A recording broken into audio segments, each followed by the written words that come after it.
Welcome to Twin number 63. This week in Nerd News, where in 5 minutes or less, I would like to share with you 5 stories that we need to be paying attention to and in many cases act upon. But let's first talk about distributed denial of service attacks.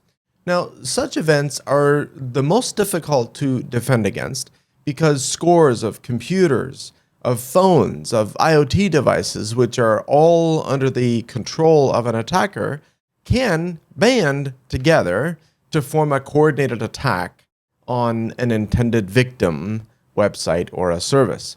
Now, one of the reasons that such an attack is even possible from low-powered devices in that botnet is because of amplification techniques. Amplification works by the request being small with the expected response being large.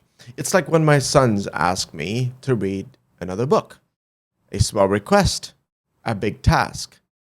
My wife and I have 5 sons, so when each ask me to read a different book at the same time, that's effectively a denial of service because now I can't read properly to anyone, and that's how it is with a DDoS. And that's how we start our first story this week. Mitel devices, in this case, are voice systems that are exploited to launch such an attack. And what we like to draw our attention to, however, is that zero trust connectivity prevents even an unpatched system from participating in an attack. As we adopt zero trust across the internet, such attacks will become less and less possible. In the story about a bug that is a very serious vulnerability in Linux, this will make IoT devices vulnerable for many years to come. But again, it is mitigated by properly applied zero trust methodologies.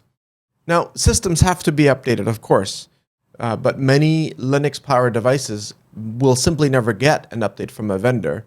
And that's why we need to be aware that they will remain vulnerable until the end of the product lifecycle. And yet, we have ways to mitigate it. And in this story about satellite internet access being disrupted in Ukraine and some other parts of Europe, it appears that the attack happened on modems, not on satellite equipment itself, but it's still of concern and once again shows that we have vulnerabilities in equipment that we don't yet know about. And after a 10-month hiatus, Emotet is back, and it's already got over 100,000 nodes in its botnet. And this is used as a banking Trojan. So for a podcast on how banking Trojans work, I'd recommend this Darknet Diaries episode 111.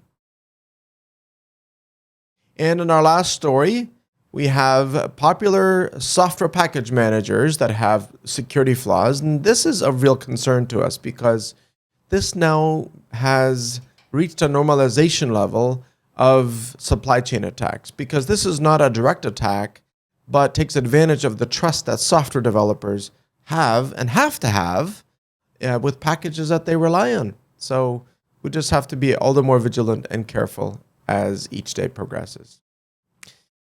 And did you know that Google is buying a company you may have never heard of? Mandiant. It's a company that bolsters Google's own security stance. See you again next week. Bye for now.